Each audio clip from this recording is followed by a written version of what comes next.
Me wana mi boka bodo ojle ogbesusu gege wenu. To kan heji mi nan tindo droje gbonjo mi on Kristi Jesu tondali nando non la wendagbe podo nando ma homenjrado ho. Mi nan sono ma nu pikplon bon owewe dali kele dide asisa ogbesusu gege Kristi ton drodo. Bon chomion eton lo polo kede dali mina so no tindo ojre ide gbibo eton na gokona mi gbon na do hode na mado ganon le awufie salon le mehenu kundo biale asu kwasi po le wendo etito tu klame le podo akota le Nvemi na mini tunto mi ton ayi na do mi mando ogbesusu gege lome podo na do moi to go flame pata. Ni wana mi to padona Kristi Jesu cho mi he mi moi bo mi do lile je ohi usohi asin we mame bo egbe lo mi na ti lile je ota o chene to me ota chene to mi na bele so afoti tando je afo wi awe to eyin hihi ado ole angeli atonto kun nyen somo son plevu de fleson olome wa aigba ewo we yeyi hungan odo mapote ton lohlan eso odo mapote ton lo azo soti chegbonu son odo lome di azomion da hoton o we po chinukun chi kwenukume po so dozinvlu na azo odo lo me ton wutu o won so ton chegbonu son azo lo me wa aigbaji ye we ye yi huhlan di le aklekle aigba ton le tindo huhlondo ye so do hlan ye do ye gble awuna ogbe aigba ton blo kavi onu he to omunde kavi ati de pepe blo adavo ye he ma tindo ohia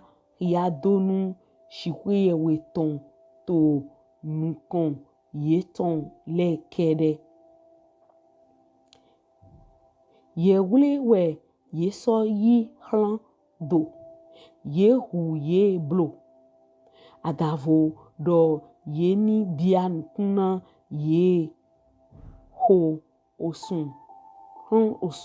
aton adimeme ye ton so taidi adimeme aklekle ton wenwena eme gbeto to azanele gbe we gbeto le na di oku ye ma to na mo ye na so jro na do ku oku na so hon son yede onwe ewle so tin jijle do oso he ye ko wle awuna vo hlan ahwango to oto ye ton to ta ye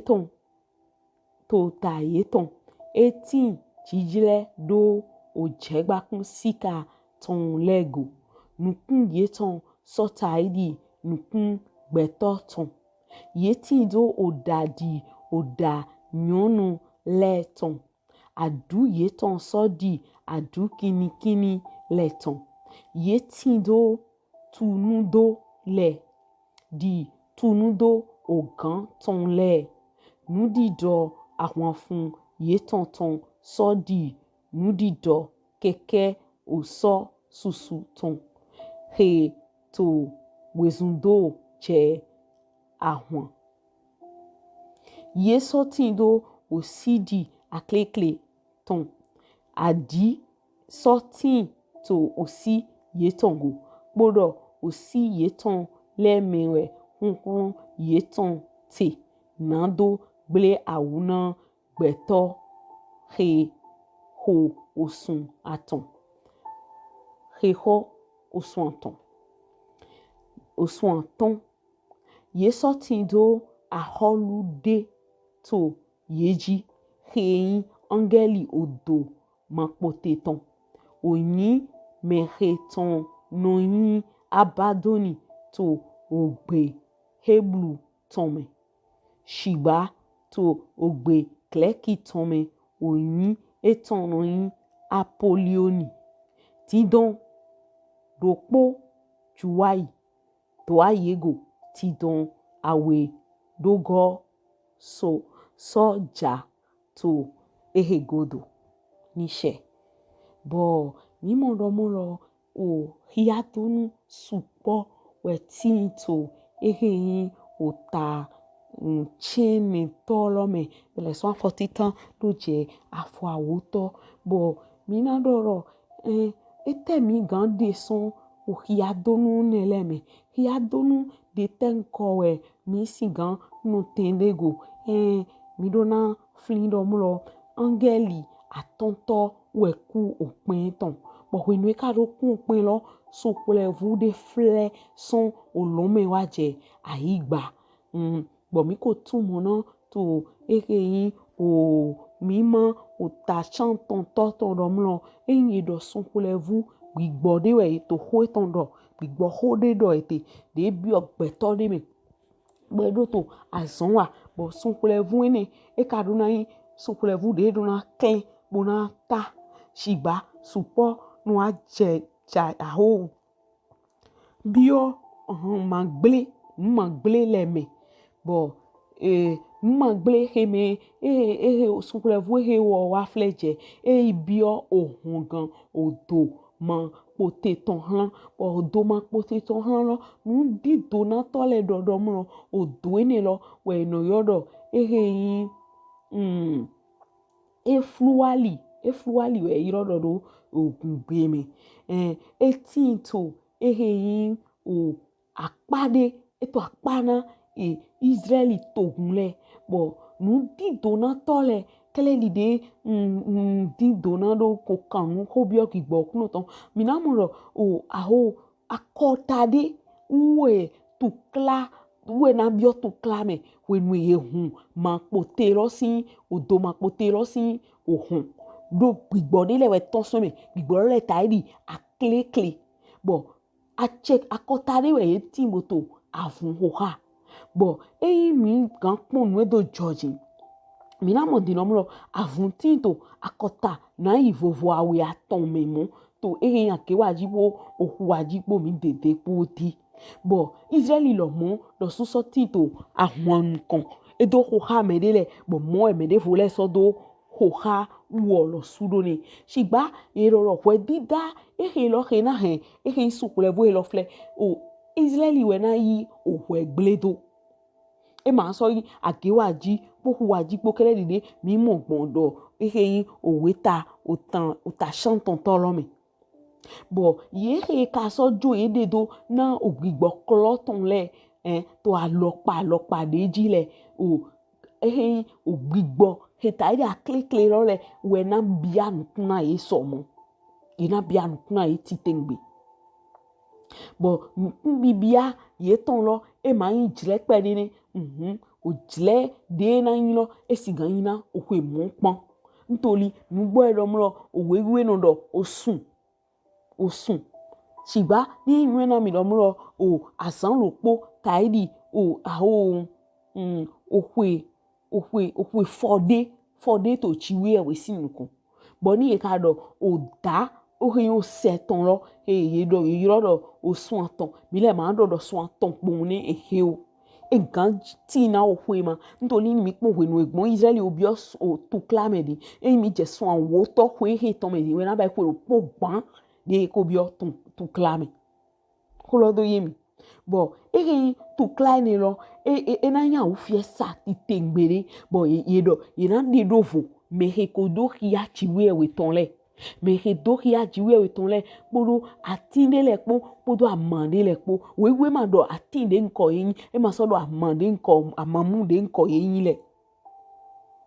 Shigba mi gan de tanando gan do bon ati amamu heti to Africa gbeji leji ntoli ni mi o pon rai mi mo lo yan ke waji huwaji ko to kwedi dai ton me bon mi tun mo na bodo de français si an check pa ko America ko si an check pa a check pa ton e do fle o to heto afli o français si a check pa le me ye do titrin son a check pa ton na lo jejuro koko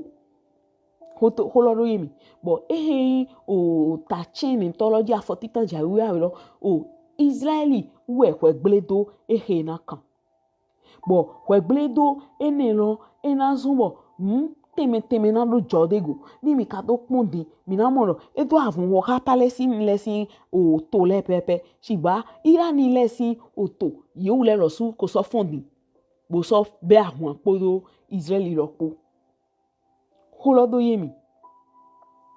bo mina monomlo awu fie sa me gli we o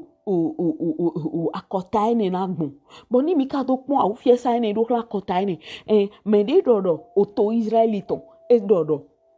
akota jiwe we to ma mo nje so yiro agun jiwe we to no ne we ye na so modomlo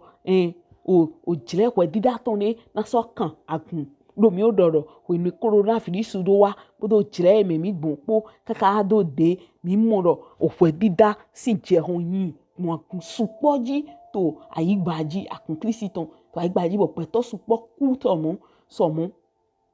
kolodo yemi we ni mi ro sudo pon fi mi na moro to jire ni ro me fwe dida lo ina so kan akunle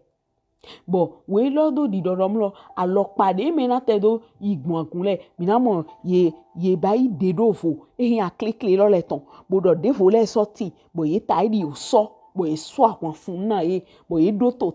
taidi o ganve eto eti to ta na bo ye do gande ye do a holu ye ton bo nu ti do na tole dodo gan o yewe no lalo le si alopa teme devo de na so wa so gan de o wa ile bo o pon te mi si gan yi son tukla he to jije Israeli go podo akungo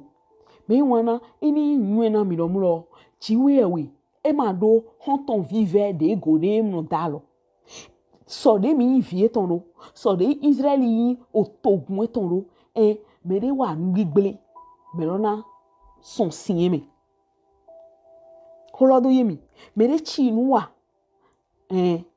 o ba fio he jeha me lo ena moyi we ino mo lo njrenu o won inu onyina ton le edogo ni ego kaka o go bo je kun gbeji o chi e no ze go fli han igbaji mo alo pade bo ahovi le gba lo sunu nwe eno nwe we do no yi vivron bo ron gbon o we dida ko gbeledo ni ro me na do ya sun nyina kan wa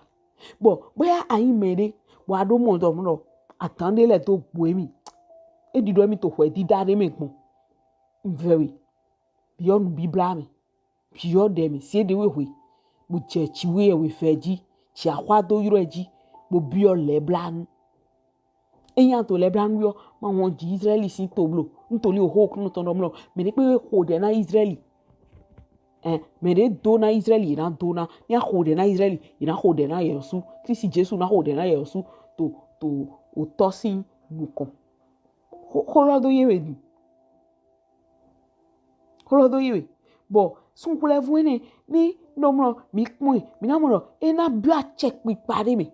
munanyi asun wa nde de to nugbo me ni do sun kule vu no ta mi on e ma e ma do mi on ata to igbaji e ma do mi on ata na he ni na kan le wa ka bo na so yi hon gan na lo ihun to ma po te ton ro bo gbigbo de vo le na do ton che gbonu Bo iro kwenu to lole imina mo iro romlo o eheyin o azoti o won so ton so azolo me mo o hwe le si ache o hwe chipo ki go o hwe ton chipo bo sunle bule romo bo sunle po si o hwe o gigo chipo we mi o domlo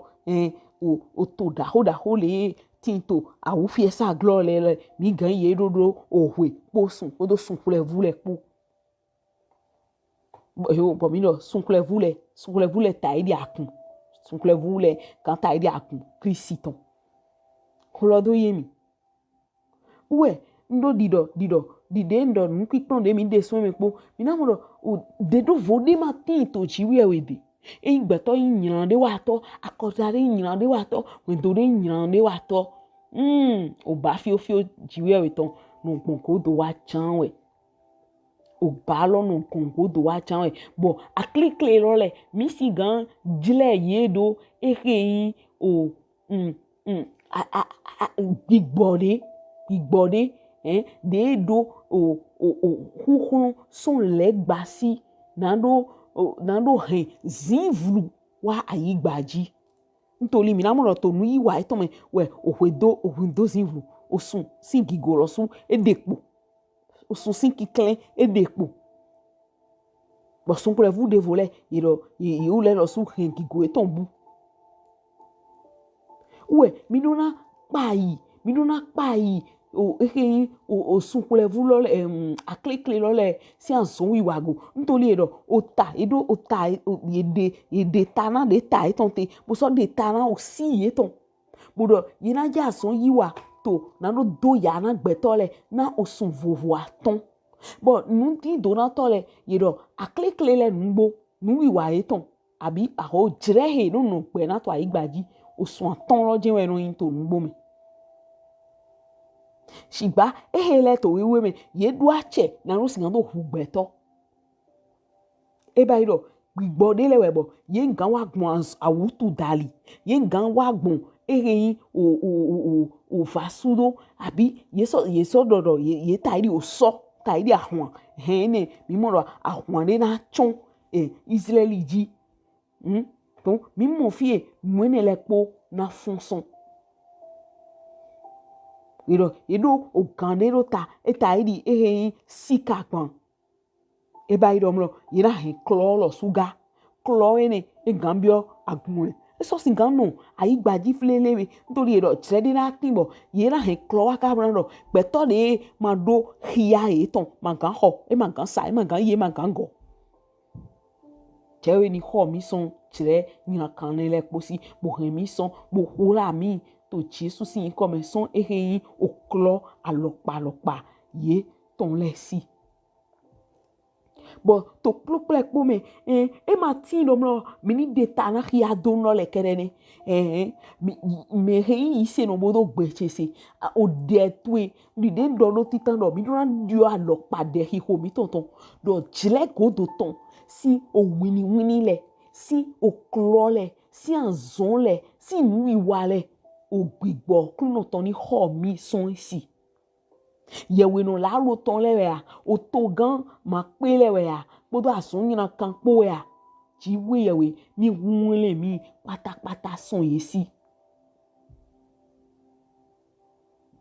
bo nando hunle lo me e ma yin mi wule lo kerene ni hunle hundo mi ton le ni hunle akota mi ton le to li ne ma hunle akota mi ton le surtout akota hetin to Africa mele mi mo ro ji we ma de do vo to egeyin agewaji hohuwaji po akota ichi nuwale imo eto achekipa eton le hengble bodo hwe dida eton po mo ni Africa ro su de to gigo eton me bi odi e ma wa npipe a mo wo su na hengigo lo bu pero poro ni mo na hwe dida ron ntoli de do ha edo don mi do na yi do no nui do hoalio bo to gan mi ton le mi do na ho de na yewe no abi aho yi se no he tinto o to teme ten da ho ni le mi yi do na hoalio titengbe to de me na no yi kogo na to dagbe gbogbo okun no ton si an lo dali na to gan ni le Nama adan de to gigbo Israeli de kabi me tito akewaji po huwaji lepo ni maro agbo Africa blo. Holo yimi ntoli de do sun kule fu fle e fle je ohu de me ohu etaidi ndo akota lewe osi ndo akota we kabi onwe kabi do hlan kun. Ouais, mais non, hode, flelele, mon ene lekpoji. Bo jere me mi te di, e ma so yin o jere mi gan do de hun supo ehe o. Ni mi jo mi de do ra ihun e ba ro legba mo mi. Bo we no legba karo mo mi o si a klikli ne leton o he yoro o kan li he ton son o do ma pote ton ele me ye na so me. Yina wa so me na ro do nyina kan ro ugbeto le me flewe no montero me ka yi se no ma be ganji ma ne gbe ma fo ganji eko yi ehe yi sonu osi nyina kan he tinto osi gbigbo nyina kan ne le ton me de le gona opon la lo ton de le gona njijle de le gona wa lo nyina kan de le gona oklo na no be àwọn fun toto itonton le be so ya àwọn bo he don man di jiwe we ko chodo di do àwọn ene le si ba ni mi pon to pe po me mi na mo ro ko di da jiwe we ton e bo etesi gan he mi tonson we di da jiwe we ton me wen gan Kristi Jesu ton mi mamo fine ene lo e wen da gbe do na yi temente fine ene lo nwe to taji town we so wenda ntoli ni wenda gbe yiteme ai hale na dio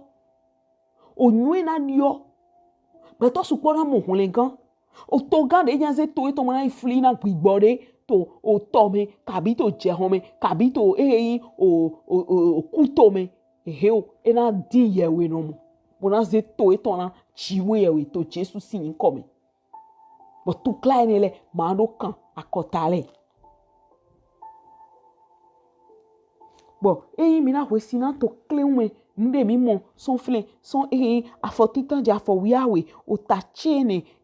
o we so ya ton lo me mi mo ro ho egbele do chiwe e ton e jete do akota Israeli tonji mo àwọn supo fondeji mo aloro poro agunle me o gbigbo la lo ton podo opon la lo ton yewe gan la lo ton le yi teme bo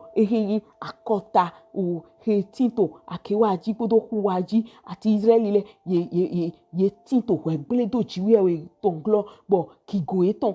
aho si tita depo pátápátá depo bo mi do ro de ka do yin no mo mi do na yin de hoto do ran ye do okunu ni wale blana yi pepe bona so ho de do mi ule lo suji na ro kwalio ho de na to mi ton akota mi ton wendo mi ton mi ule lo su titi na ma oni cho mi bo goko na mi ni do yan jire pipele bo yan nu mi na yiwa to no poropo me de na yigbon na kigo eton kere eyo ma so ilu kan gan mo na ho de baba to Jesu sin come ndondo na kogona de mi mo ito otachene tolo afotita lo ja fo wi awito bo mi mo romlo amande me de dovo so de Israeli do yin ovi oto kuntwe ye u he ma yiwele ye bi okule pon da home ye bi otukla da home tukla lo ma no te do ye jikele e bi akota egbewe da ile me agun me lalo musu polete baba mi hode do le blantwe ni sutu aibaji le blantwe ni sudo ha igba tu do ha guntwe baba mi hode do ani na mi gbigbo na do singando hon so nyina hele me na do de mi dovo na do kwa iha mi ton so nyina me na do diwe mo na do waso o do ye po na kule kan li don le ton chale goa lona mi chale goa lona mi hode ti tengbe do na Israeli adogbe to de do na Israeli me lona do na no baba wale blana to lo so de ye ti to wegle do lo me alona no mi hode do ani hulen gbe to supo glan to Kristi Jesu me hulen gan fie ju le gba pe gbon to aigbaji baba Jesu ni ke hulen gan to ni di e mo hulen gan to ni ke ni bu ai hai to me ni ke ni do ere inote do ai hai to me na yo su ni yin we dagbe to lato se bo do a cheji to Jesu si mi ko mewe mi ko derote ni she mi wana mi na mo do po do le ton e bo do hiado un le ko de mi tin to fa igba iji o fopo e nu bo ko do wa ido mo aigba he je ha mi o gli do na gun mi o me bo le ko na fio we e ma do indo amando wule ndewa kabi amando ya cho de iwa ka amando ba yin to ile dide jeru na lo le ko na te agble de drum mi do na ba ido ehe o e gan so hen we dida plawe am ba yin le ganji shigba ai ha to e ma na te do nu ti to ai gba lego but ai ha to e ma do te nu ti to ai gba lego be to pele po me amo hunle gan ya ni ama mo hunle gan bo do podo yin podo le do chiwe ewe ndo gbe to ese mo mo do le po fo e shigba ugbe sanche majuro ni ido fo kaka bo yin diden do meto son dewe ehe o chale wale blana mi le ai ha chewe son nyina kan wendo ton le me so hiru zivru ton le me nwen ko din alodo idile na no gangan su na no hiru no na no ya chepato le ai ha chewe son nwe le papata me bo na mi hule gan pipe lo nye ofi asu asi na me po hule gan na mi si gan do yin ohun dagbe to lato na gigo to ni si gan to so ahia to gbezan supoji abasi okunu se bo do acheji to Jesu si ni komewe nko de lo te ni she o bo egbe maso yi nu ko hun gan won alo binanu te to fi jere mi ton levo me bina bi apa we to uta chin mi lo to me mi mo yin do che mo so yin do Kristi Jesu ton e me da ho pipe lo e yi we levo to jere mi ton gbe po ogbe susu ge po me e da bo